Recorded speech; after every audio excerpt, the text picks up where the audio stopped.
Hello નમસ્કાર વિજેન્દ્ર, દરેકનું હાર્દિક સ્વાગત છે. ધોરણ 9 વિષય ગુજરાતી. મિત્રો, તમારો પાઠ નંબર 22 બોળો.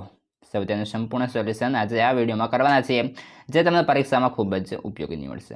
આ જવાબો તમે તમારા ગુજરાતીની નોટબુકની અંદર લખી શકો છો. આપણે ચેનલ પર તમામ વિષયના સૌથી સોલ્યુશન સાથે મૂકવામાં આવે છે, તો તમે એ પણ મિત્રો જોઈ શકો છો. ચેનલમાં નવા આવેલા મહેમાન હોય તો ચેનલને ફટાફટ સબસ્ક્રાઇબ કરી અને બાજુનું બેલ બટન જોવા મળશે, તેના પર ઓલ નોટિફિકેશન કરી દેશો. પાઠનું નામ છે બોળો. સાહિત્ય કૃતિનો પ્રકાર રહેશે લોકવાર્તા. લેખક જોવા જઈએ તો ઝવેરચંદ મેઘાણી, અને આ પાઠ શેમાંથી લેવામાં આવ્યો છે? તો સૌરાષ્ટ્રની રસધારમાંથી લેવામાં આવેલો છે. ઓકે, તો મિત્રો સમાનાર્થી શબ્દ તરફ જઈએ. કાંત તો કે બળદની ધૂંસરી મુકાય છે તે ખભાનો ભાગ, એટલે કે ખભો. બોખ તો કે કોષની આગળના ભાગમાં પાણી કાઢવા માટેનું ગોળાકાર ચામડું. ઠોલવું તો તોડી ખાવું, ઉમેરવું તો આમળવું અથવા વાળવું, ગોલાપા તો દાસપણું, ધાન તો અન્ન, શુદ્ધાતુર તો ભૂખથી વ્યાકુળ, મોસૂજણું તો વહેલી સવાર, બોલાસ તો બોલવાની ઢબ, અને સેલું તો કિંમતી વસ્ત્ર.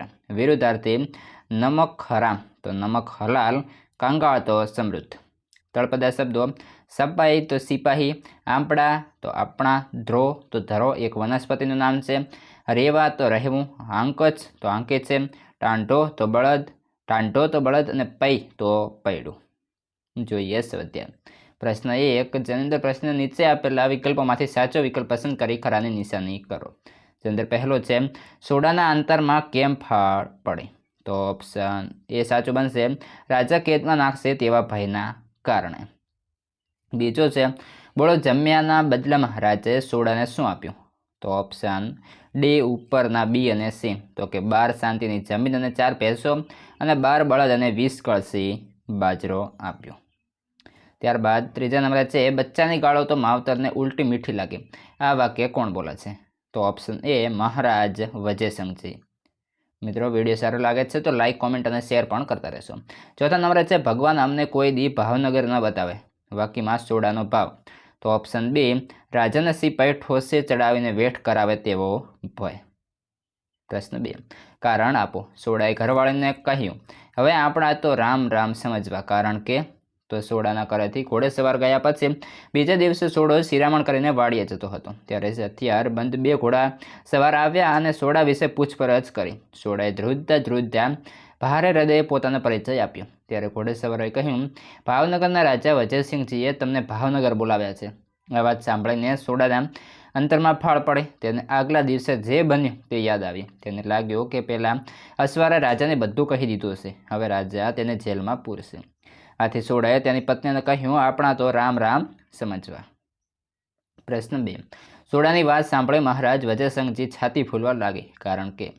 વજયસંઘજી પ્રજાલક્ષી કાર્યો કરતા હતા. પ્રજા જ તેમના માટે સર્વસ્વ હતી. તેમનું કોઈ પણ દુઃખ હોય તો તે દૂર કરવાનો રાજાનો અધિકાર છે. આગલા દિવસે સોડાએ ગાળો આપી હતી અને પોતાની વ્યથા પ્રગટ કરી હતી. રાજાની કચેરીમાં ઉપસ્થિત અમલદારોને કહ્યું કે સોડાએ વગર ઓળખે અમને કેવા માન સન્માન આપ્યા હતા.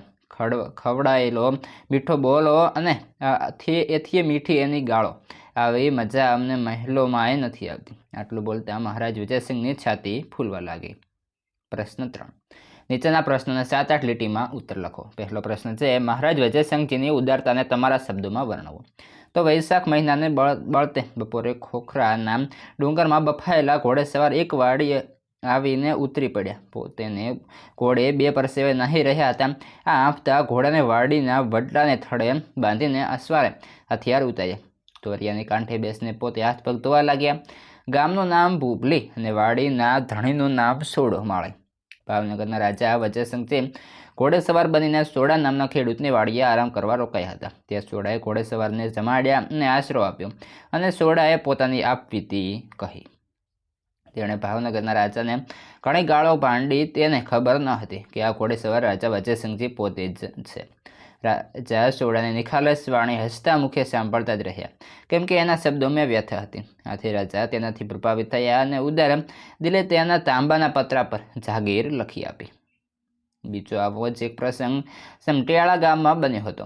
ત્યાં રાજા શિકારી વેશમાં એક કણબીના ખેતરમાંથી પસાર થયા. આથી એ કણબીનો ખેડૂતોનો માલ ચગદાઈ ગયો. આ જોઈને ડોશીએ 2-4 ગાળો સંભળાવી અને તેમને વજયસિંહજી પર વિશ્વાસ છે તે જણાવી લીધું.